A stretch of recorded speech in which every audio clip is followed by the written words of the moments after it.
mbokku téléspectateurs yi ni ñu koy defee saa su nekk asalaamaaleykum ni ñu koy defee saa su nekk chaque talaata si diggante 16h ak 17h si seen émission autotransport nag mu fas yéene waxtaan lépp li nga xam ne moo aajoo ci dem dikk bi muy ci tali bi muy ci jaww ji wala tamit si géej gi. tey nag ñuy waxtaanee loo xam ne lu am solo mooy mbirum programme maanaam modernisation transport urbain ci Ndakaaru fan la toll. lan lañ ci jot a def ak yëpp moo tax tey nag ñu dalal ñaar nit yoo xam ne seen xam-xam màcc na ci wàllu dem ak dikk kenn ki mooy ki ma féetee si sama néjoor mooy Oumar Seck Diop Oumar Seck Diop nag bokk sax si Union démocratique des travailleurs de l'AFTU daal di bokk tamit si intersyndical des travailleurs de l'AFTU ki ma féetoo nag ci càmmoñ tamit muy Djibi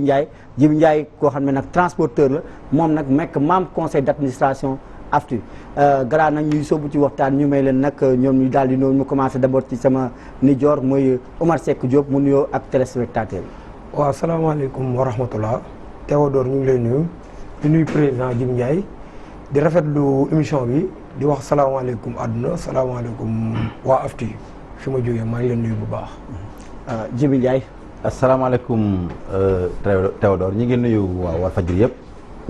di nuyu seen président directeur général di nuyu mbokku Sénégal yëpp di nuyu transporteur du Sénégal di nuyu aussi sama co-débatteur di Oumar Seck Diop donc di leen xamal ne daal tey dañoo ñëw pour waxtaan ci transport au Sénégal. lu weesu loolu nag doon nañ fi doon xaar nag waa CETUD ñoom nag de la dernière minute dañu waxoon nag di ñu kii waaye à la dernière minute ils n'ont pas su répondre à notre invitation Oumar Seck Diop nag ci wàllu nag def nañ tey loo xoolee def na lu ëpp si fukki at ak ñeent bi nga xam ne nguuru Sénégal jël na ndogal suqali transport ci biir Ndakaaru ba tax nag mu teg kaaru tataay bëgg remplacer Ndiaga Ndiaye ak car rapide yi fukki at ak ñeent yi tey soo doon dem yow ban bilan ngay tirer tey ci loolu. waaw Théodore bilan bi may tirer mooy AFTU yi def na fi 14 ans comme ni nga ko waxee. depuis 2005 ba léegi muy dox bilan bi ñuy tiire mooy li fi ñu ko doon séentoo ak fi mu toll tey wute na xaarewuñu ko woon fii du ma ne bilan bu baax la mais tamit du ma ne bilan bu bon la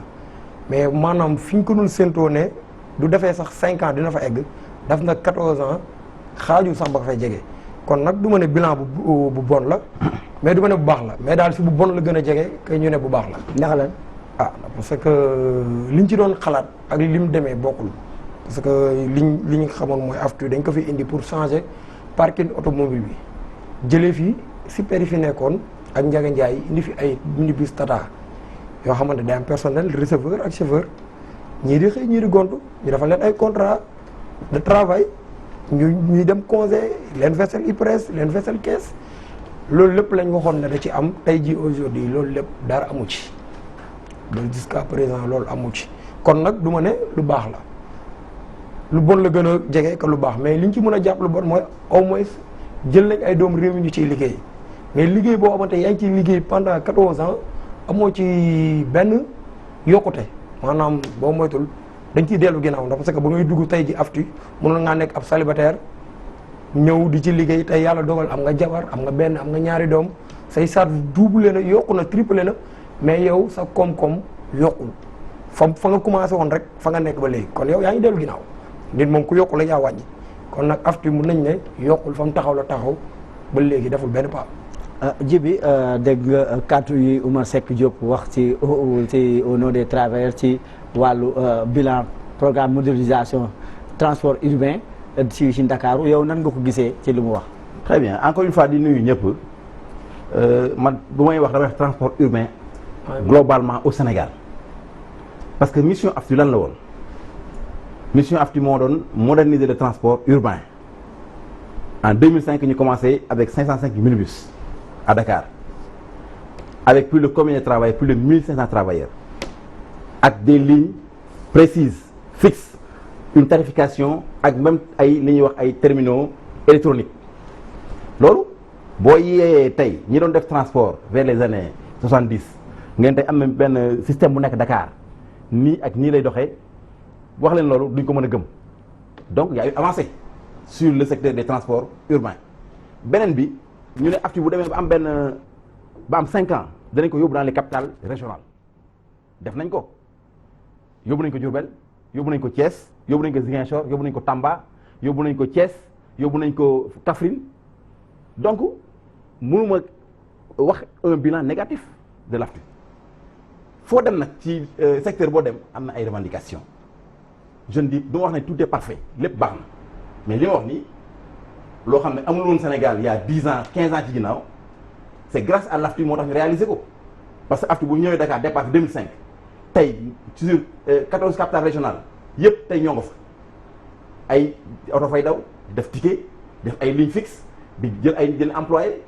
mu nekk ay milliers d'emplois peut-être que Oumar dafa amul information par rapport à tout ça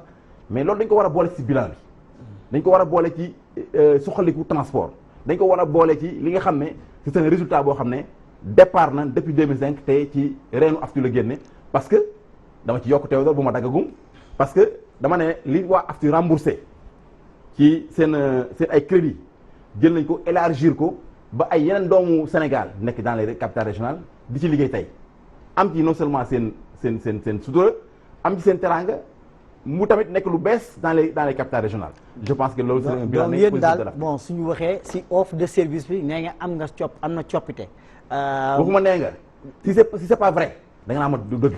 ndax est-ce que dem nga ci région yi nga gis la fa AFTU def. offre de service bi. am na changement. mais travailleur bi mu ngi posé au plan social. mooy le management des ressources humaines. que maanaam li ngeen waroon jël li ngeen diggee ak ñoom mooy maanaam par exemple di ngeen gisoon projet bi metti na woon pour ngeen jël chauffeur yi ne leen bàyyi leen car rapide. bàyyi leen njaganjaay yow bàyyi nga ñëw ci adhéré mu def formation. mu dem bala mu doon séentu sax ñu mujjee ci lan lay mujjee taxawal mu mujjee bàyyi. très bien foofu li ma fiy wax sur le plan social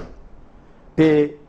ñëpp mën nañ ko seede sur le plan social laa wax. chauffeur bu nekk AFTU wala conducteur bu fa nekk ak ba nga nekkee ci car rapide ci sa condition de vie war na ko mën a comparer parce que salaire bi ñu lay fay bi nga nekkee AFTU moo ëpp condition de vie mooy teg nañ fii mutuelle de crédit teg nañ fii mutuelle de santé teg nañ fii mutuelle boo xam ne mooy comment dire benn centre boo xam ne mooy superviser mooy xool liggéey bi parce que dafa benn liir judduwul dox lii day juddu di raam taxaw ba mu yàgg muy dox mënuñu xëy rek def dara xëy rek mu am révolution boo xam ne ci tic au tac ñëpp ku nekk li ko bëgg di ci am est-ce que les transporteurs yi nga xam ne ils ont investi des milliards est-ce que am nañu leen neex tey ci AFTU ba tey jii am nañ ko tey amuñu ko. loolu nañ ci ñëwaat amaguñu satisfaction totale. loolu nañ ci ñëwaat. très bien Omar Seck Diop dégg nga lu ji bi wax loo ci wax yow. président foofu moom du ma ci ànd ak moom c'est pas d'accord chauffeur yi doon dawal super démb ñoo ñëw ci tataay ñu retourné waat bàyyi tataay delluwaat super yi bokkuñu super mun nga ko jël ñu embauché la ci yow. lañ lay fay ak fii bu xam naa ne bokkul mais ba yaa géré oto bi mën nga xëy 6 heures du matin ba 14 heures nga jox oto bi dem dallu teewul fi nga toogaat da nga koy jox kuy siiru di nga amaat leneen li nga mën a am si super mënoo koo am ci kata bokkuñu sax te bii yaa ngi yeewu 5 heures du matin commencé liggéey ba 22 heures amoo sax heure wàcc am na ñuy wàcc 23 heures yow amoo heure yow daal jàppal ne 20 heures jëm kaw mooy sa heure wàcc te yaa ngi commencé 5 heures du matin. kon 8 heures de temps de travail. yi convention bi wax moom dañ koy passé. loolu boo ñëwee ci côté chauffeur yi ak receveurs yi ñoom dafuñu loolu mais boo ñëwee ci corps contrôleurs yi ak régulateurs yi indi nañ 8 heures de temps mais 8 heures de temps yoo xamante ba ñu la fay indi moom mooy li mu wax noonu moom lañ taxawal muy cap trans boobu ñu taxawal indi nañ ko fi depuis 2015 ba léegi lañ waxoon ne moom la ñuy def muy formaliser defuñu ci tous xam nga boo ne nit ki da ngay liggéey 8 heures de temps muy liggéey 8 heures de temps pendant 6 jours mu ñu am 48 heures te ko li ñu wax mooy 40 heures la commencé wax moom nga war a liggéey par semaine au delà de 40 heures da nga war am heure supplémentaire cap trans waxuma la sax ay heure supplémentaire mais amul congé amul nu ñu koy amul congé amul contrat te dafa waxoon day defar contrat moom xam na bu baax li ma koy wax cap trans boobu muy wax amul contrat du congé du IPM du dara transvi boobu tamit muy waxaat dafa ñu koy leeral wax ci du transvi dara transvi boo xamante barki dem ci mujj man damaa dem da ngay dem yëkkati sa xaalis di fay demaat jël sa ordonnance dem pharmacie boo yóbbee fukk dañ naan la ñeent yi wala juróomi lañ jël yii ñu ne la duñ ko jël da ngay obligé demande facture pour dem remboursement bi doo xam kay nga ciy jot te chaque weer ñu dagg la sa xaalis mais loolu mu teelu lan la tamit travailleur yow xam nga bu baax la ma gis ñu seen bopp. très bien donc Théo dama ne d'ailleurs émission bi c'est très intéressant parce que li tax ma ne c'est très intéressant dinañuy wax dina permettre Sénégal xam lu bëri ci projet AFTU moom laa expliqué léegi rek ñoom mënuñu xëy en tant que travailleur ñu en tant que comment dirais-je employeur ku nekk am lu la neex ñu problème yi ñu am. non président mënuñu xëy bi du ma ci ànd. man mënu ma def 10 ans nga ne ma mënoo xëy. dama ne problème yi ñu am. 10 ans de misère 10 ans sans contrat 10 ans sans conseil nga ne mënuñu di xëy. dama ne loolu grand waaw doone mënuñu xëy day mel ne ñun tey lañ commencé di wax. loolu grand attention loolu tamit loolu. wax la foofu. waaw doone mënuñu xëy day mel ne dañu soog commencé. man je suis membre fondateur de l'AFTU. c'est vrai. depuis 2002 donc dama ne ginnaaw yàlla ñi tax projet bi taxaw ci laa bokk donc du ma ko yàq jamais du ma bokk ci lu koy yàq te projet lu koy doxal mooy employés yi gis seen bopp employés yi nekk dans de bonnes conditions loolu mooy doxal projet te je pense que am na côté boo xam ne am na ay failles comme ni mu amee dans toutes les entreprises. failles mooy la am ci état faille mooy respecter lépp à 100% c'est pas possible sa kër gi am na faille yow état am na ay faille kenn am na ay faille kon noonu laay reconnaître ne mais li muy wax nii dama nang rek li muy wax nii que ne AFTU amul 100% c'est vrai mais it am na ñoo xam ne am nañu contrat ci AFTU te c'est vérifiable bul ne contrat amul bu sekk da nga am na ñu am ak ñu amul. mais man xam nga waxtaan mais man du ma gisul ko am contrat. waaw c'est vrai bu la neexee nga am na ñoom contrat yow mii sax am na ñooy liggéeyoo ñoom contrat. dama ne mais man bu ma ko gisul mënu ma ko très bien am na leen lu mu signalé bu nekk chauffeur yi démarré woondoo projet bi dañoo mujjee ñu bëri am ak conflit ak seen employeur ñenn ñi sax delluwaat ci car rapide wala njag élément bi yembugul donc nag pour dire nag affaire bi conflit bi dafa am permanent ci li ngay wax ñoom nee nañ cahier de charge bi ngeen waxante woon ak ñoom après amul respecté wu leen ko léegi nag mooy mbirum contrat yi parce que ñu bëri amuñu contrat wala buñ ko amee c'est pas du tout tacite comme ça. Théodore dama ne waaw état bi am nañu fa liggéey amuñu contrat état bi am nañu fay liggéey amuñu contrat donc li mu wax noonu duma ci weddi dara am na ñu fay liggéey amuñu contrat xam nga waxtaan aussi wax dëgg moo ci baax am na fa liggéey amuñu contrat bien sûr mais am na ñoo xam ne am nañu contrat bu ne bu ne contrat amul boo généraliser rek day nekk loo xam ne man du ma ci d'accord am na ñu am contrat mais am na ñu amul contrat AFTU tamit am na ñoo xam ne defal na leen loo xam ne bañ nekkee ci car rapide ak Ndiaye Ndiaye amuñu ko woon AFTU defal na leen ko bu jël ne da nga am looy revendiquer rek ne tout est négatif loolu c'est pas bon nit ki booy wax da nga lii de baax na pour nga sa critique baax lii baax na mais fii des na nañ amélioré noonu la ay nit di échanger parce que li may wax nii man dara nekk lu ma ci yow xam nga ma bu baax moi je remarque mes mots léegi li ngay wax nii xam naa ne sa dëgg nga nekk parce que da nga am droit casse mais nag mbir boo koy critiquer da nga naan lii de baax na lii baax na mais lii des na wala nañ yokk lii man si loolu laay d'accord mais damaa yaakaar ne Théodore dañoo déggantewul au début pourtant loolu laa la wax de Masek dafa am loo xam ne dafa am parce que waxoon ngeen ci projet bi 505 bus valeur 8 milliards te amoon na ay formation yu ñuy defoon accompagner personnel bi war a nekk ci oto yi ngeen diggee woon ndax Banque mondiale c'est nag c'est dommage que ñëwul te moom moo garantir woon projet bi suivi bi boo xoolee ñeneen ñi amu nañ projet bi amul suivi ba tax tey moo jur loolu conséquence sur le plan social ba nga xam ne yéen ñii jibi mun leen yellool ak li ngeen war a def ak travailleurs yi. très bien tey Masek tey. yow soo gisee tey projet bi. ak CETUD est-ce que CETUD bi leen newoon dana protéger assez travailleurs nguur gi est-ce que jël na kii woom. non CETUD moom man ba nga ne ñëwuñu man du ma bett parce que CETUD man mii am nay convocation yi ñu ma doon convoqué man ak yeneen syndicats yu fa dul ñëw ñuy wax si wàllu contractualisation yi. mais DG Aw li mu mën mu ngi koy def si li ma gis dem naa fa 4 fois yoo xamante ay rencontre la transporteurs yi ñëwoon nañ fa teew Captrans teewoon na fa DTR teewoon na fa ñëpp teewoon nañ mais CETUD la fa am moom du lu ñu mën a wax sax fii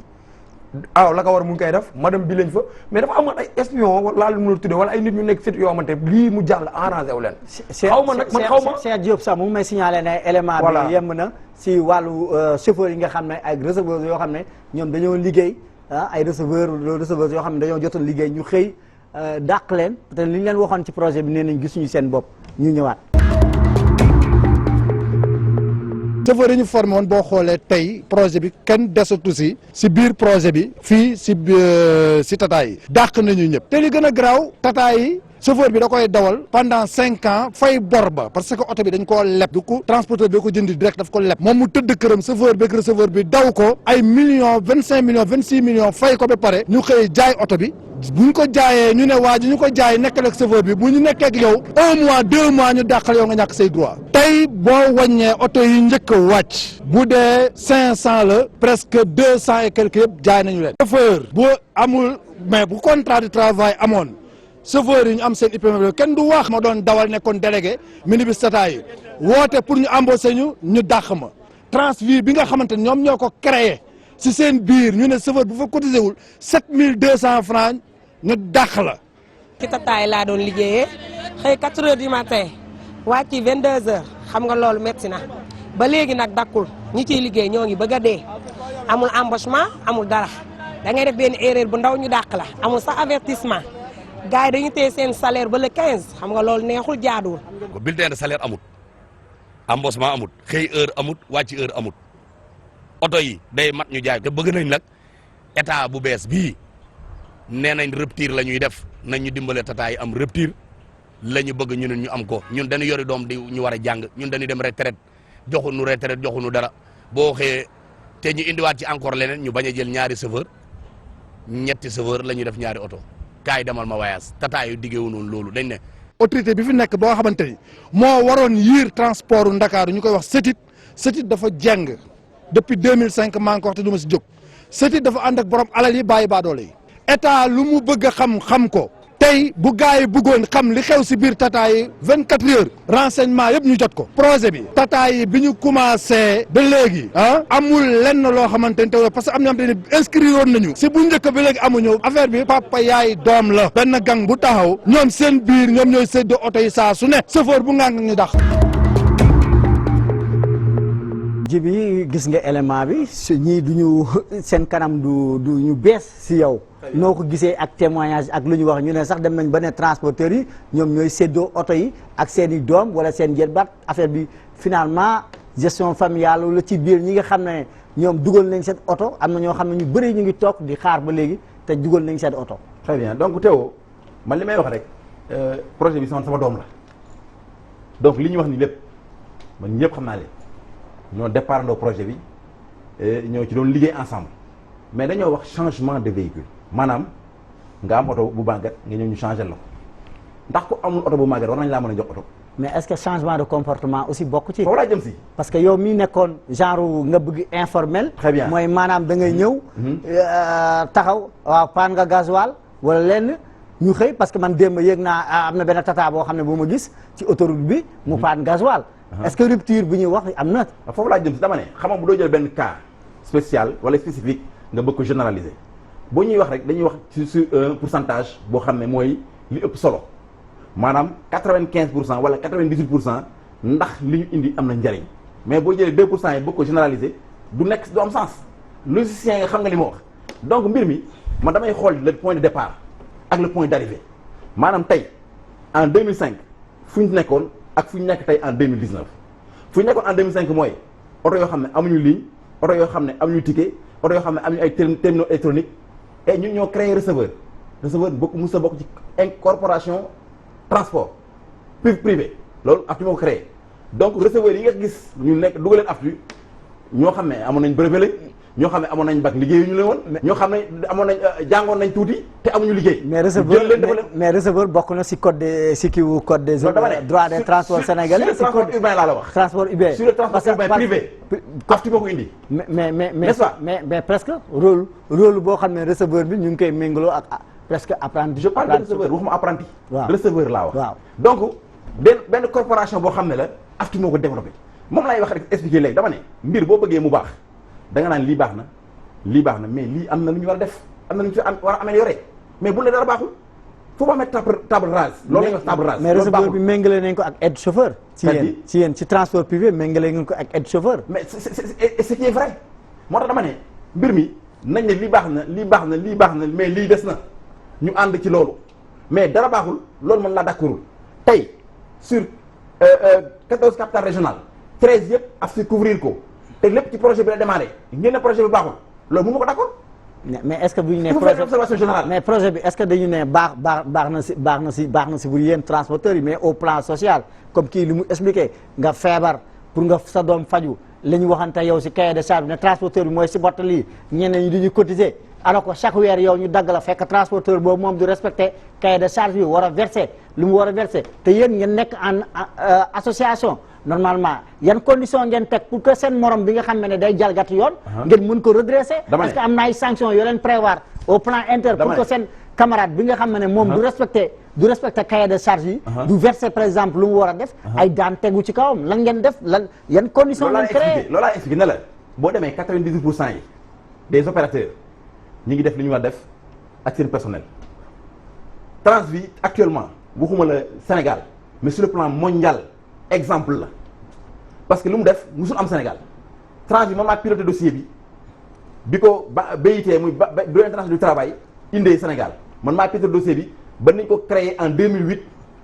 jël am PCA am directeur général donc Transvi li mu indi ci apport ci transport au Sénégal dama ne c'est exceptionnel te dama bëgg nga def ci reportage yow nga dem Transvi nga def reportage nga xool les résultats parce que am na loo xam ne du ay wax kese war na nekk ay wax donc c'est que mën naa am benn cas exceptionnel mais Transvi évacué fi ay nit en France évacué fi ay nit au Maroc yoo xam ne ay transporteurs lañ évacué fi ay nit feneen jël na en charge ay jabaru ak receveur ak ay jabaru conducteur jël en charge fii ci ay clinique donc mu nekk lu bon te loolu amul transport moo tax ma ne booy def critique neen lii baax na mais des mais lu waral kon seen yenn morom yi yenn chauffeurs yi ñoom du delluwaat si Ndiaga Ndiaye loolu mën naa ko wax parce que ki nga xam ne dafa amoon liberté yore oto boo xam ne fu ko neex fanaanal fu ko neex dem du verser man am naa Ndiaga Ndiaye am naa car rapide mais xam na ñoom li ñuy liggéey ce système là day dañ man naa leen système u car rapide ak Ndiaga Ndiaye day dañ dans le monde te Sénégal rek la am amul feneen jox la benn car boo xam ne kenn xam fooy fanaan kenn xam ñaata kilomètre ngay daw kenn xam ñaata ngay liggéey loolu neex ngay versé ba tax nañu sax damaa mooy lee kooku day dañ kooku moom il faut nit ñi xam ne day dañ parce que kenn du jël sa alal di ko def ci loolu donc liberté boobu lañ bëgg nit ko bëgg liberté nag kenn mënu ko téye mais l'essentiel je dis que le projet là am na ñoo xam ne ñu ngi ciy liggéey di ci gis seen njariñ di ci développé di ci am loo xam ne amuñu ko ci car rapide ak Ndiaga Ndiaye Masek non président nag franchement am na fu mu ñëw du ma ci ànd ak moom bu taxawee naan 98% baax na ci aftu non moom bu ko waxee ñu xoolal da mën ak moom xam na ne loolu moom waxam la moom mais concerné wul liggéeykat yëpp te moom chaque jour si li muy préciser mooy yokku dem nañ raison bii yokku oto yi yokku na raison yi yokku na mais précis oto yi na yokku nañ dem ci raison yi mais personnel d'appui bi ñiy liggéey est-ce que ñoom yokku nañ précis chauffeur yi ñu doon fay 2005 100 000 moom lañ leen di fay jusqu'à présent est-ce que loolu c'est normal yow du ma la wax loolu yaa ma gën a jàng fot est-ce que loolu normal la Transvi boobu ngay wax tey jii nii évacuation bi ban man 11 ans presque daf naa ko du benn liggéeykat bu ñu mës a évacuer te man boo bëggee ma indi ay liggéeykat yu doon liggéey bokk Transvi feebar ba sonn fi mu nekk nii liggéeyatuñu sonn bay bëgg a dee. ah bon Omar Sem laay tudd ndax moo si gën a sonn moo nekkoon régulateur ligne 111 mu ñuy sonn fi mu nekk nii te bokkoon na Transvi waxuma la sax ay Transvi mais cap Transvi ko doon fay salaire am mu ñu nii dañ ko xaaj ci digg bi te daa am durée bu ñu ko jox ne ko bu dee reprendre dootuñu ko fay di dañuy téye salaire am mais liggéey ban garantie la ko amal xam nga moom man dama ko respecté bu question am na loo xamante jot na fay jaar ci ay wax ku nekk di ko wax toogul ma koy wax dama ko respecté ci ni muy doxalee ak fulam ak faydam mais cause bi muy défendre dama koy respecté ba ko cause am mais am na loo xamante bu ko bëggee wax du ma ko d'accord ndax loolu damay concerné te damay xam ne loolu amul ndax dama cee bokk nekkuma koom dama ñëw ne damay jàppale liggéeykat yi mais damaa nekk liggéeykat est-ce que du si yéen parce que yéen boo xoolee travailleurs yi tey ñi mel nii bu subaa jibawu leen seen biir gars yi am problème interlocuteur parce que gis nañ leen yenn travailleurs yi dañu ne nit lu ñu la yéen rek nga nangu ko yaa ko def sa bopp léeg-léeg ñu ñëw ne leen par exemple dégg naa da ngeen def ay concours daw kii ne la boo dawalee boo amee 100 000 francs par exemple journée bi di nga am 10 000 francs de prime kii ne la boo defee lii di nga am 80 ba tax tey accident yi am na sax benn image Cheikh bu fekkee ne boobu pare na te mooy accident bi mujjee am ci buun image yi c'est tragique ñu daal di fiir xale bu am juróom benn at loo xam ne yéen i tamit nga gis ci VDN bi njëkkante bi ba jur ay jéye gisoon nañ ko fii ay tata mais bi bu jee am bi moom fii ci buun ñëpp la jaaxal ligne chauffeur u ligne 73 yéen chauffeurs yi amu leen part de responsabilité ci désarticulation transport urbain bi fii. waaw ma baaxlu sax di sigili di jaale ñii ñàkk seen doom bi leen wax ne lii metti na am doom bu góor mu am 6 ans yàlla jël ko ci jëlin bi metti na trop mais ñu ngi leen di masawu di leen wax sigi leen digaale lii boo gisee li ko waral leen dong la man mënuma concevoir aftu yi di daw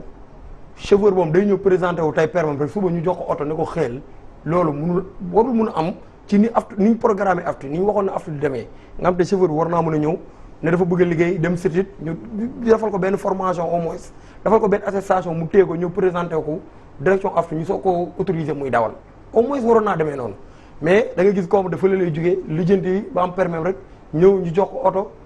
transporteurs yi du ñëpp de du ma analyser ndax du ma waxee loolu day mel ne may wax sama diggante yàlla te wóoruma am na ñoom dañuy gëmloo seen chauffeur boo amee lii dinaa la defal prime bii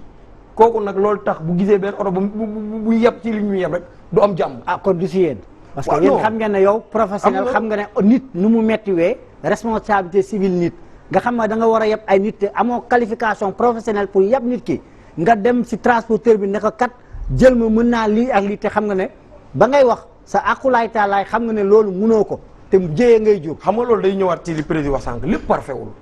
yow doone chauffeur yëpp ñoo correct am na chauffeur yu correct am na ñu correctul loolu dafay am ci milieu bépp mais am na chauffeur yoo xamante dañoo soxla wala ñoo dawal laa la wax CETUD moo waroon jël responsable boobu même bu koy def par GIE bëriwuñu 14 lañ chaque président GIE bu nekk ñu contacté ko ne ko envoyé ñu say chauffeur pendant un mois wala un mois 15 jours ñu formé GIE boobu après dem bureau GIE mais du dara loolu état la beneen bi mooy ku mel ne Cap Trans bi nga xam te moom laay wax ñoom ñoo yor réseau bi dafuñu seen liggéey bu doon chauffeur yi dàqante ñoo am na ay superviseur am na ay nit ñu nekk ci terrain bi ñu ngi xam yenn liñ ñoo koy def doxuñu ci waxuñu ci ñoom daal foofu lañ toog nekk seen i rukk di def leen neex kum neex ñu ànd ak yow kum neexu ñu dal sa kaw ñaar responsable yow aftu na jël benn bi envers ci Cap Trans bi mu dénk réseau bi benn bi état na jël ay responsable chauffeur bi wala moo dawal war naa xam lan moo tax muy dawal ak lan lañ ko sas ak lan lañ ko santul. très bien ji bi si seen cahier de charge sax si loolu question boobu dina am benn affaire boo xam ne ji bi xaaral waxoon ngeen yéen da ngeen def ne da ngeen am terrain da ngeen waxoon sax si projet bi à l'époque su ma fàttaliku da ngeen ne terrain 2 hectares jam ñaajo ci école boobu ci terrain boobu si pour siège aptitude di ngeen si am centre médico social di ngeen am aussi ci ki loolu di ngeen am école de formation professionnelle pour que ñuy former le personnel loolu tey gis nañ ne loolu am na manquement fan la manquement bi jóg est-ce que nguur gi wala yéen transporteur parce que dégg naa ay am na ay transporteurs yoo xam ne dañoo réticent c'est-à-dire bëgg nañ di am xaalis mais nag pour jël xaalis bi réinvestir ko sur le personnel sur le capital social bokkul seen programme. très bien donc foofu laa jëm si que ne le financement avec la Banque mondiale dafa àndoon ak la formation d'ailleurs moo tax centre de formation bi nga xam ne moo nekk fii ci comment dire ci centre kii bi fournitaire bi fa lañ doon formé conducteur fa lañ doon formé receveurs yi superviseurs yi ak régulateurs yi ñëpp foofu lañ doon formé du ma ne ñëpp def nañu formation parce que tamit nit ki da nga def formation mu xëy dem feneen te formation yi ay temps la ku defal formation bi nga xam ne c'est la formation formelle bi nga xam ne moom la état bi defaloon defal nañ la formation su interne suñu biir loolu mënul ñàkk parce que kenn du jël sa alal di ko jox ko xam ne xamu ko mën na am ay manquement mënul ñàkk loolu aussi beneen bi mooy li ñuy wax ni lépp ci transport urbain ak interurbain ak leneen dafa laaj toogaay boo xam ne état boo koy conduire ànd ak opérateurs yi ñu wax ne transport léegi nii la war a doxee ci condition bi ci condition bële ak ci condition bële loolu teew mënul ñàkk actuellement au Sénégal parce que dama ci rax tuuti rek ne accident yi ngi dégg muy am ak li nga xam ne mi ngi ci transport bi en général war na cee mën a wax lii accident bii nag mais lii est-ce que yéen du sas da ngeen di sas gars yi lu ñu mënul foofu laa jëm si gisoon nañu fii VDN bi gars yi di njëkkante ba mu am ay blessé ak bii tamit waaw ak bii démb maa ngi jéggalu vraiment di ñaan tamit ki nga xam ne moo ci wàññeekoo yàlla na su sedd ci kaw mais dafa am leneen lu ci nekk di masaw ay waay juróom mais Sénégal tali yi dafa jege kër yi taw loolu futukan la tali yi jege na kër yi mooy accotement yi. très bien donc sur le plan urbain ak sur le plan urbaniste Sénégal dafa am problème aussi te loolu c'est un danger permanent pour les populations loolu tamit war nañ ci wax du ñu créer benn quartier boo xam ne prévoir nañ fa une petite gare parce que nit aussi bu dëkkee am marché war na am gare. foo xam ne bu xëyee fa lay dem parce que pour urbain y a ce qu'on appelle les aérogares. les aérogares bu dee interurbain foofu la ñu ne gare routière. wala ou tête de ligne donc dafa nekk ay manquements yoo xam ne war nañ toog wax ci. jar na état ni muy defee nii terre bi tey jël ay këru jàmbur toj ko dédommagé leen jar na état def loolu wut ay tëddal li ñu ak ay aérogare yoo xam ne ay gares yoo xam ne nit ñi dinañ ci mën a di jël dem tranquillement dem de seen transport oto yi tamit mën dafa gaare am même oto yi ci mbedd yi la ñuy gaare ci kaw tali yi loolu dafa nekk problème yoo xam ne moo tax ma ne foo ñu dem ay assises yoo xam ne état moo koy conduire ànd ci opérateurs yi ak conducteurs yi ak travailleurs yi yëpp ñu xam ne état bi léegi transport bi nii lay mën a doxee. mais est-ce que yow ànd nga li ci Djibi wax mooy ma dégg gis nañ marché yi fu nekk la nit di laal est-ce que yooyu tamit nekkul conséquence ci accident yi. non man wax naa ko sama commencement wax sànq ba nga ma joxe nee naa état dafa am responsable am li mu wax tamit dëgg la buun tamit boo demee da ngay gis kër goo xamante ak tëli bi 2 pas la xale bi boo gisee d'après man fa laa dëkk Yëmbal laa dëkk dem naa fa jour bi dégg naa xale bi dafa génn ci kër gi di traversé rek oto bi kii ko am na xew bu amul seen ñu yóbboon ay matériels yi ñu doon toggee bay wàññeeku xale bi dafa kii rek di géej gi tëli bi affaire bi traversé ko loolu tamit am na waroon nañoo defar nag tëli yoo xamante dina distance tëli bi ak buntu kër yi loolu tamit dëgg la loolu faute état la mais tamit ñun li ñu concerné li ñu mën a wax mooy état na ba xel ñun ñuy yëngu ci wàllu transport ñun duñ jël toor bi yëpp teg ko transporteur yi état tamit dafa seetaanam moo tax tey mbir mi demee ñii mu demee ñun ak ñoom mais état bu si dugaloon loxoom organiser transport bi mbir mi du demee nii oto yi ni ñuy surchargé loolu dootul amati ndax nañ leen renforcer yokkal leen ay oto yi gën a bëri chaque ligne boo dem 5 minutes bu nekk benn départ am oto yi gën a bëri ñu organiser waat transport bi loolu lépp faute état la état daal bu defoon li mu war ñun ak ñoom sax yaakaar naa duñ coow. Djibi nañ ñëwaat tamit si benn kii par rapport ak offre de service bi nga doon wax ne yéen seen objectif moo doon améliorer offre de service mais malheureusement clients yi yu ñu jot a dajal jot nañu wax nee nañ que amagul changement ci problème ci comportement yi dañ mel ni ne que ba léegi ñu ngi ci informel Cheikh bu fekkee ne élément bi yemb na ñu déglu clients yi ñu gisee tey tata yi ak car rapide transport urbain ci Dakar. déjà pour car rapide bi mën naa ne condition ñuy teg baaxu parce que boo bëggee wàcc duñ la bàyyi nga wàcc tamit dañuy demander arrêt chauffeur bi di avancer di def lu ko neex bon pour tata bi tata bi moom comprendre naa leen parce que dañuy ne arrêt ba arrêt dañuy arrêté pour client yi wàcc mais parfois yow client si jom boppam yow da ngay bëgg a wàcc fi nga bëgg a wàcc mais foofu de arrêt léegi bu ko defee day indi ay coow entre client bi ak chauffeur bi mais seen liggéey baax na tata moom je suis pour d'accord naa si seen liggéey mais Ndiaga Ndiaye bi tamit c'est pareil ak car rapide bi bu njëkk ba tata bu muy doog a commencé seen liggéey dañ ko respecté woon mais au fur et à mesure ñuy gis ne dañuy concurrence dafa mujj am car rapide ak tata parce que tata yi dañuy bëgg a jël client yu ëpp car rapide bi léegi bu ko defee dañuy njëkkalante wala soit ñu taxaw lu yàgg wala ñu départ duñu départ dañuy taxaw lu yàgg di xaar client parfois da ngay gis yëf yi fees mais duñu bàyyi dañuy jël ay clients yëf yi day mujj dëng yow doo nekk sax à l'aise. transport yi métti na trop pour ñun étudiants yi quoi parce que parfois da ngay bëgg a jàngi da ngay dugg ñëw ci bus yi mu xat doo mën a sax dugg de ce fait da ngay mujjee xaar wala nga tardé nga parfois du def tour parfois dañ lay tonton wax joo xamante ne du neex ci xol dañ laan la poussal alors que doo gis place ñu ne lay poussal wala jàllal fii xam nga soo waxee xam nga ñu lay manqué respect mais nànk rek xam nga nit mën nga am nit ci nànk xam nga jàllal nànk mais bu ñu koy waxee mooy métti sa xol ba yow tax doo bëgg a jàll wala sa xulóo di ci am wala parfois xeex sa di ci am mënoon na ko organiser xam nga yokk oto yi xam nga pour nit ñi mën a jàll normalement parce que kenn ku ne am na activité nit ñi bu ñu xëyee chaque jour kenn ku ne yaa ngi war a def tes préoccupations léegi bu ñu amul mooy transport bu baax léegi nu ñuy def. Djibi seetaan nga mooy témoignage clients yi maanaam par rapport ak offre bi parce que tamit demande bi ni mu amee mais offre bi nee nañ des na nee nañ d'abord waxoon nañ oto yi changé nañ ko mais comportement bi ba léegi changé wul noo gisee. très bien foofu Théo dama lay waxaat rek ne bu njëkk da ngay dugg car rapide buntu Pikine mu wàcce la Yaraax mu wàcce la Kapa mu wàcce la comment dirais-je rond point fii Colobane bala ngay egg Dakar kañ la loolu la ñuy wax rupture de charge en transport loolu amatul léegi da ngay jël sa ticket en point A mu yóbbul en point B. mais loolu donc offre de service am na foofu. léeg-léeg du am de waa ji day jékki-jékki rek xëy dem ba ci benn yoon ñëw na la Pikine ñëw ba côté yoonu kiiwu Chabanel mu sànni la foofu te yaa ngi waroon wàcc buntu Pikine. kuy def loolu. chauffeur tata yi ñu ngi koy def ba léegi. non attends loolu ñu ngi koy def ba léegi loolu moom ku ko def ñu ngi koy def ba léegi. chauffeur bu ko def. waaw signalé ko. waaw parce que jékki-jékki nar itinéraire ah ñëw na la jékki-jékki ne la maa ngi dem que damay wàccee croisement Cambérène ñëw ba foofu ne la si suuf dafa xat continuer nga yow nga daal di tumuraanke dem ba Seras rond point Seras mu sànni la fa. très bien loolu laa expliqué ne la te doo am fenn foo ko jooyee. exactement dama ne mooy li may wax léegi rek toujours rek ne mbir bul jël benn cas wala ñaar généraliser ko mais tey dama ne ak 98% wala 99% lii ñi respecté nañ ko ñu ko def d'un point A à un point B loolu déjà quelque chose gagné la benn ñaareel ba mooy sur le temps de parcours maanaam heure bi ñu doon départ nga déparé ko Pikine wala Guédiawaye ak heure ba nga yegg am na changement aussi donc offre de service mi ngi fi li des li nga ko waxee sur le plan commercial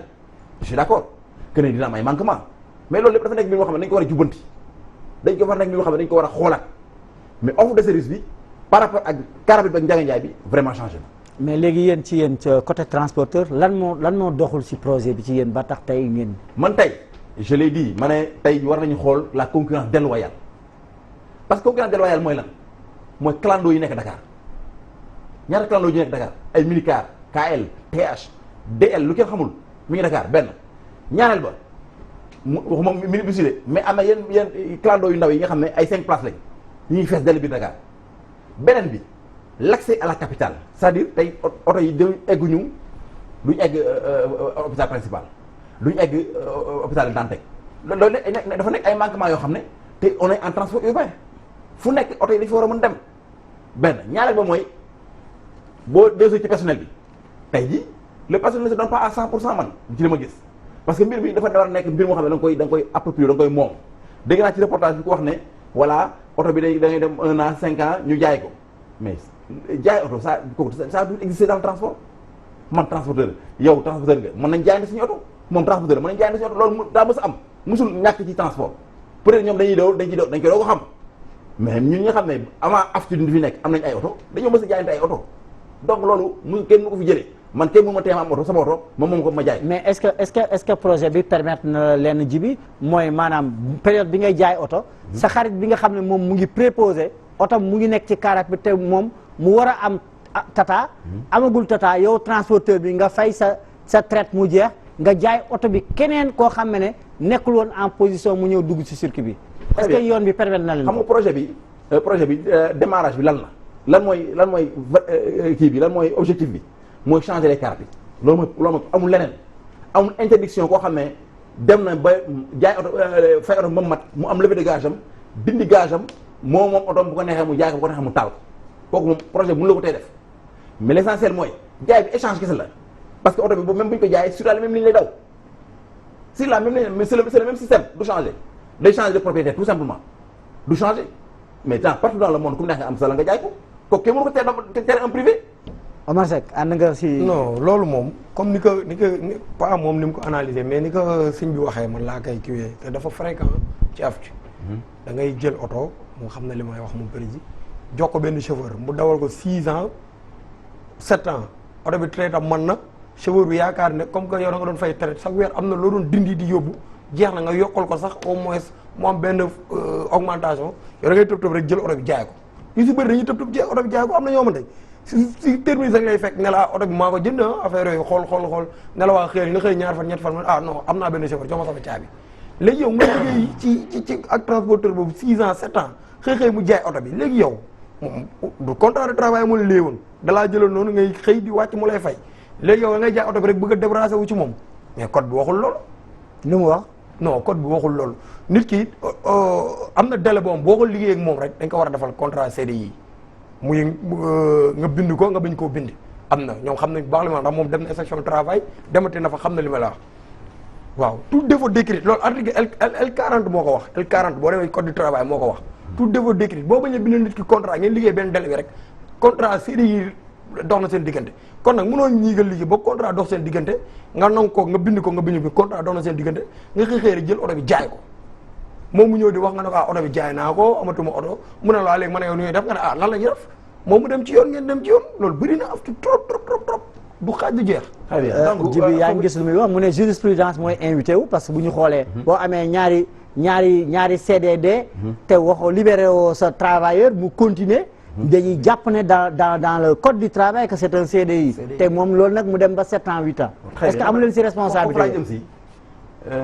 employé boo xam ne nekk nga sa employeur te deful li mu war def bis bu nga amee séparation boo leen attaqué au niveau du tribunal parce que loolu la fi jëriñ tribunal di jëriñ nga attaqué au niveau du tribunal parce que tribunal loolu fi jëriñ maanaam yow am nañ problème différent mënuñu war a à l'amiable tribunal moo fi nekk pour loolu te loolu mënul jeex ci àdduna mënul jeex ci àdduna day am toujours mais contrat yi ma lay wax nii ba tey ji am na opérateur yoo xam ne defal nañ seen boobu seen ay travailleurs contrat am na ñoo xam ne defaguñ seen boobu travail ay contrat te tamit am na leen lu ci nekk tey jii comme ni mu ko waxee am na opérateur yoo xam ne dugg nañ ci projet bi dem ba ji bi ñoom ay problème ba tàggu sa seen oto parce que am nañ fi ay cas oto yoo xam ne yàq na ci projet bi lu bëri muy lay kii lom ñoom xam nañ ko am na opérateur yoo xam ne ñooñu moo yàq seen projet ci projet bi moo yàq seen liggéey ci projet bi donc man lu may wax daal mooy àndandoo parce que ñu ñëpp ñoo bokk mbir mi xool nan lay baaxee mu am ay critique moi je suis ouvert aux critiques ñoom xam nañ ma je suis ouvert aux critiques am na loo xam ne mënul ñàkk dans la vie personne n'est parfait nañ ñëw ñu toog ñu waxtaan lii baax na mais lii des na lii baax parce que nit ki li nga moom nekk ci boo ko yàqee sa bopp nga yàqal te man xanaa kenn du rey sa bopp donc man je suis ouvert au dialogue fu ñuy waxee ne lii ak lii ma ne non nit ku nekk buy wax rek am na lu ko naqari kii wax am na lu ko naqari mais déglu ko ne ko loolu la ma naqari mu ne lii mooy lii de mën naa ko tey lii bu déwénee dinaa ko man lii moom ginnaaw déwénee dinaa ko man mais mënu ma dara kooku du indi un résultat positif donc on est ouvert au dialogue mais l'essentiel mooy que projet bon am na ay résultats yoo xam ne résultats yi positif la kooku kenn mënu ko dindi kenn mënu dindi ne projet bi am na ay résultats mënul nekk parce que am projet bi emploie ay milliers d'emplois indi lu bees ci dëkk bi mais kenn du ne baaxul mais 6000 emplois directs ngeen waxoon. tey 6000 emplois directs yooyu man de du ma ne du am de mais rarement laay dégg CDI lan moo tax. rarement nga koy dégg. rarement laa koy dégg wala ma gis ko CDI waroo ko dégg yow tey Théodore parce que yow CDI concerné wu la CDI xam nga kan la concerné le travailleur et son employeur le travailleur et son employeur la concerné et je pense que la majorité des travailleurs am nañ ko. ah man de bu ma doxee ci garage. je le pense Oumar Seck. non président non je le pense. non franchement loolu moo man franchement. waaw dama ne li ma lay wax ci contrat yi ni muy bëri. doone benn doone ñaar. te benn yooyu laa la wax normal contrat yooyu normal man nag mënu ma comprendre nan lañ ko est-ce que am na versement IPRES ay caisse de sécurité sociale. non man yi ma ci liir ba ma ko liiree damaa ree dafa ma koy liir bay ree ba naan lii nii xam ay naxe mbaay la ci kanamu état la ndax sëtit la woon lañ ko génne man leen yéen bu leen nax seen bopp xool leen bulletin bi li mu définir ki salaire de base am lañ génne prime de transport am prime de risque mais ki ana heure supplémentaire am te mu ñu nii liggéey 48 heures semaine bi ana prime de paiement ana ay ancienneté am yéen ngeen tëb ne ma lii contrat bii di ma ko woon naan non lii baaxul jëlee leen ko fi nañ bay yooyu gis nga moom li mu wax man damay ànd ak moom parce que xam naa ko du tey rek laa ñëw fi gis ko moom xam na bu nekkoon mbir mi ci moom dong la dépendre comme li mu ne ubbeeku na fi nekk dépassé nañ fii ndax li mu wax xel nangu na ko tey lii mënal naa la ko suba mënal naa lee ginnaaw suba lee laa mën ñu waxtaan ba jubóo kon yow sax doo ñu invité àdduna duñ ñu dégg mais bu ñu demee nag ba toll tey jii ci loo xamante waa AFTU ñoom ñoo dajaloo ñoom seen GIE yëpp parmi 14 GIE 13 yëpp dajaloo nañ ne dañuy taxawal lu ñu naan Cap Trans taxawal ko jël contrôleurs yi ak régulateurs yi ne ñoo leen di gérer dafa leen ay contrat 2015 ba tey jii du benn contrôleur bu am contrat du benn régulateur bu am contrat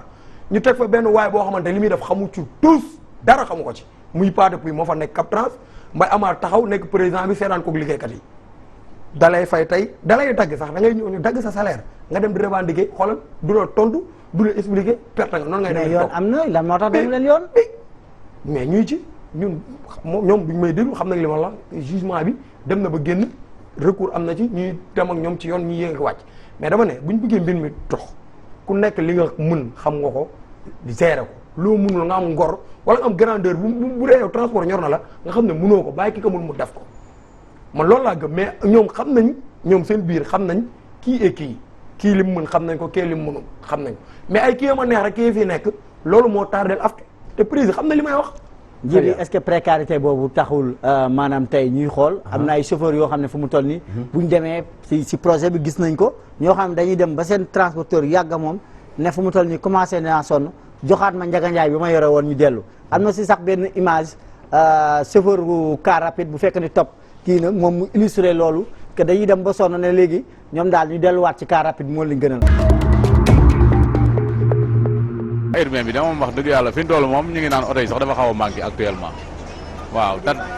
waaw liggéey bi waaw ñi ngi sant yàlla nag. waaw loolu dégg naa man nag musuma dawal tata man depuis ba léegi super laay dawal mais nag maa ngi dégg ci seen i wax ñu ne liñ leen di fayee daal moo leen neexul ndaxte embauché wuñ leen benn deuxièmement yaakaar naa journée lañ leen di fay waaw comme journée leen di fay nag am na ci ñoo xam si duñ ci gis seen bopp moo tax ñuy dellusiwaat ci super yi ndax super yi da ngay génne versement am loo dese bu dee tata yi nag loolu amu ci ñu ci bari nag loolu moo tax ñuy dem ci tata ñuy ñëwaat ci super yi ñi di demaat ci taxi yi. waaw transport Sénégal moom actuellement ni ma ko gisee nii xanaa gën a dolli oto yi rek ñu gën a beesaat ndaxte oto yi yàgg nan oto bu yàggee ñaare daanaka boo ci liggéeyee pour nga am ci dara day xaw a jafe mais bu dee oto bu bees la nag moom di nga ci mën a am dara. waaw embauchement aussi war na mën a am parce que chauffeur yi ñu ngi koy wax toujours ndax fan yi rek maa ngi dégg ay chauffeur yi tata yu naan dañuy grève man loolu maa ngi koy dégg waaw kon loolu embauchement yi loolu moom il faut ñu waxtaane ko ba loolu mën a am. waaw am na su ñoo xam ne gis nañ seen bopp am na ñoo xam ne gisuñu seen bopp parce que tey tataay ku ci mel ni tataay quoi chauffeur yi ci bëri xam nga ñu ngi réclamer embauchement ñii xam nga am na su ñoo xamante ni sant nañ seen bopp am na ñoo xam sant nañu seen bopp ñii réclamer embauchement te amuñu embauchement ñooñu sant nañu seen bopp quoi. ñu jàppale xam nga transporteur ak chauffeur kan mënul dem bàyyi sa morom quoi lépp rek nañ nekk loo xamante ni waxtaan lay nekk parce que ku ci nekk rek mënul dem chauffeur mënul dem bàyyi borom oto mënul dem bàyyi chauffeur. parce que borom oto bi na jël chauffeur bi jàppe comme doomam rek chauffeur bi tamit jàpp na li mu yor tamit donc na ko jàppe comme matériel am rek man loolu laa ci gis quoi parce que ku si nekk tamit mënul dem bàyyi sa morom liggéey bi moom métti na trop trop trop nga am oto ak nga ñàkk am oto laa ci boole yam nga laa ci boole yam ne quoi métti na parce que tamit boo calculer heure bi ngay xëy ak heure bi ngay wàcc métti na quoi métti na xam nga borom oto yi nañ gën a def effort jàppale chauffeur yi tamit gën a def effort rek jàppale borom oto yi quoi. waaw mooy li ma la expliqué rek liggéey transport daa nekk liggéey boo xamante ni tey dafa métti quoi dafa métti trop parce que client bi tey am na su ñoo xamante ni dañuy yeewoo tey seen kër yi dañuy yeewu seen kër yi xam nga duñ nekk à l'aise xam nga mën nañ fa jël yeewu boo xamante ni après xam nga rek li ñuy yeewoo du neex quoi xam nga parfois nga ñëw tàkk ci chauffeur bi wala nga tàkk ci chauffeur bi quoi. mais yow client yow chauffeur bi yow yaa koy jéem a gérer rek parce que xam nga client bi daal da ngay jàpp ne kii comme boo ko jàppee bu dee mag la nga jàpp comme sa papa rek bu dee jigéen la nga jàpp comme sa yaay rek. waaw mooy li ma la wax rek am na su ñoo xamante ni tataay sentir nañ seen bopp am na ñoo xam ne sentiruñu seen bopp comprendre nga tey tataay am na su ñoo xamante ni ñu ngi réclamer embauchement comprendre nga ñooñu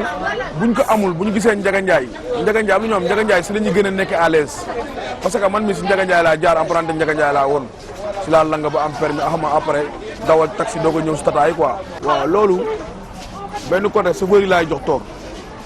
parce que borom oto bi lu mën a xew si àdduna otaam day daw njëkkante bi man pour man parfois du ko jar quoi parce que saa booy njëkkante rek man ci oto yi laay nekk da lay pousser que nga def leneen loo xamante ni bokku ci liggéey bi moo tax lépp rek nañ koy teg ci yoon quoi. parce que ki ngay njëkkante ba rey ko sa rakk lay nekk wala sa mag lay nekk wala sa papa lay nekk quoi moo tax lu ci mën a am rek xam nga nañ def ndànk rek parce que oto bi moom lu mën a xew borom da ngay dawal yow boo ci amee problème tamit après xam nga rek dañuy jël oto bi utal ko chauffeur après ñu def si ginnaaw di jóg laa lijjanti quoi amul benn borom oto bu lay sant na laan njëkkantel.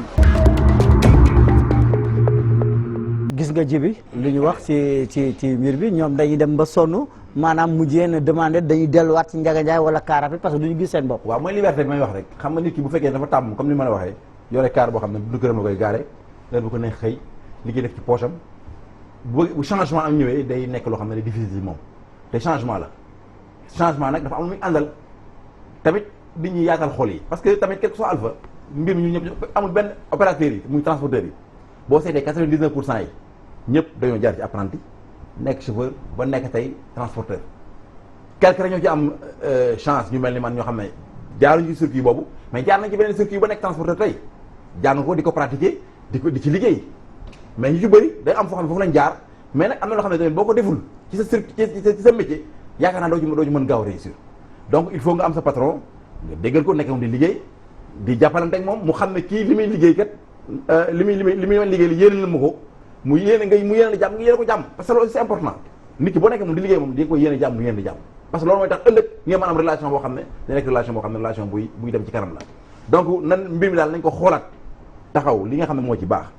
ñu yokk ko li nga xam ne moo ci bon ñu dindi ko et puis la vie continue parce que mbir mi nekkul rek loo xam ne lu ñuy nekk di wax tous les jours te duñ ko régler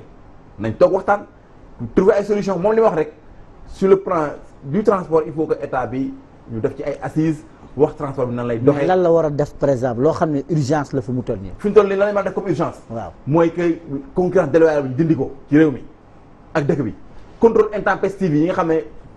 foo tourné police jàpp la ak gendarme ñu dindi ko parce que en milieu urbain circulation la ñuy war di joxe circulation mais contrôle foo toll unité pièce unité lii état war na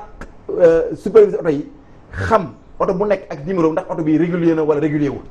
c'est ça loolu mooy rôle état tamit actuellement nii monde bi doxee sur le plan de la technique sur le plan de l'informatique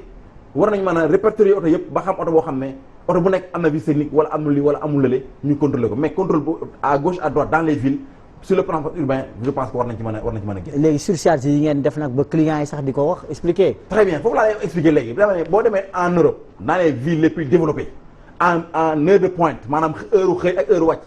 oto yi dañuy surcharge ay nit parce que nit loolu nit ñoo koy provoqué parce que nit ku nekk boo gisee oto boo xam ne dafa fees war nga mën a bañ a yéeg mais boo forcé yéeg yi c'est parce que surcharge bi kon client yi ñoo koy def mais amul benn receveur wala benn conducteur buy forcer client ne ko kaay yéeg client yi nag ñooy njëkkante bëgg a eggandoo mais ñëpp en même temps donc loolu ça pose un problème dans tous les pays du monde boo fa demee en heure de pointe oto dañuy surchargé. waxtu bi xooj nañu Oumar Seck Diop nga wax fi li jëm bi tontu te nga sa kàddu bu mujjee loo xam ne yow gis nga ne bu ñu ko defee transport urbain bi fii mu daal di mën a dox mu suqaliku ku nekk gis ci sa bopp. waaw comme li mu wax sànq rek état la ñuy mujj a waxal comme ni ko président waxee man du ma wax état na xool contrôler ak na xool kii nañ xool nañ woote ñu toog ñu waxtaan ñu fekk milieu du transport ministre bi tamit bu mu toog fi mu toog rek maître Omar Youm bu mu toog fi mu toog rek falu na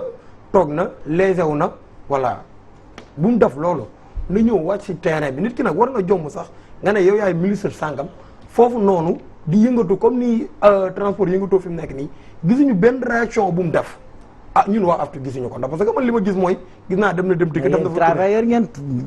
état seen déposé préavis de grève ministère du travail fonction publique ngeen di déposé seen préavis li ñu war a def nañ ko Omar Youm bind nañ ko lettre benn ñaar séminaire bi ñu mujjee def yóbbu nañ ko invitation ñëwul yónnewul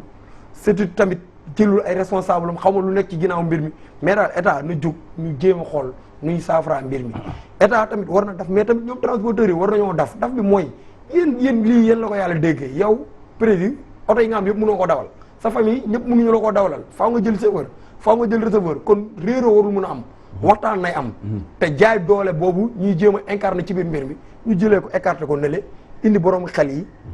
ñu toog ñu waxtaan ci xel Jibi sa kàddu bu mujjee loo xam ne mën nga gis ne daal vraiment moo mën a dalal urbain bi dema dikk bi ku nekk gis sa bopp. mooy li ma wax léegi rek que ne déjà war nañu def ay assises nationales sur le transport dans son ensemble urbain bi nag moom mooy li nga xam moo ñu concerné mais war nañu toog xool loolu nan lay doxee Omar wax na ko léegi waxtaan mooy guerre bi sax ci waxtaan la mujjee. première guerre mondiale deuxième guerre mondiale yëpp teg ci table la mujjee donc mënuñu ñàkk ñu toog waxtaan ne nii ak nii la bëgg a doxee. waaye tamit lépp mënul xëy sotti il faut ñu ne lii mën nañ ko def ci kii bi lii bu kii ñu def ko ainsi de suite et puis ñu ànd nekk en symbiose mu nekk mbir moo xam ne ce sera un bon résultat beneen bi fay terminer rek mooy encore une fois di la sant yow Théo ci sa gis-gis ci transport parce que da nga ko xam ci sa tamit bëgg defar transport parce que émission transport bu jóg bu nekk yaa ngi koy animé di sant tamit borom kër gi nga xam ne moo ñooñu dalal tey di ko sant moom parce que c'est des jeunes yoo xam ne vraiment am nañ courage te àdduna foofu rek la àdduna moom foo nga am courage pour nga bëgg a def mën a def li nga xam ne loolu nga bëgg a def mais am na tamit loo xam ne arñi la ci ñoom nañ ko wàññi tuuti et la vie continue waaw waxtu bi xoj nañu ma fàttali leen nag tey nag moo doon seen ñeenteel numéro ëttu transport mooy xam ne émission bi nga xam ne saa su nekk semaine bu jot day waxtaan bu yaatu ci ay thèmes d'actualité loo xam ne lu sugle si transport talaata bu jot si diggante 16h ak 17h tey nag ñu doon waxtaan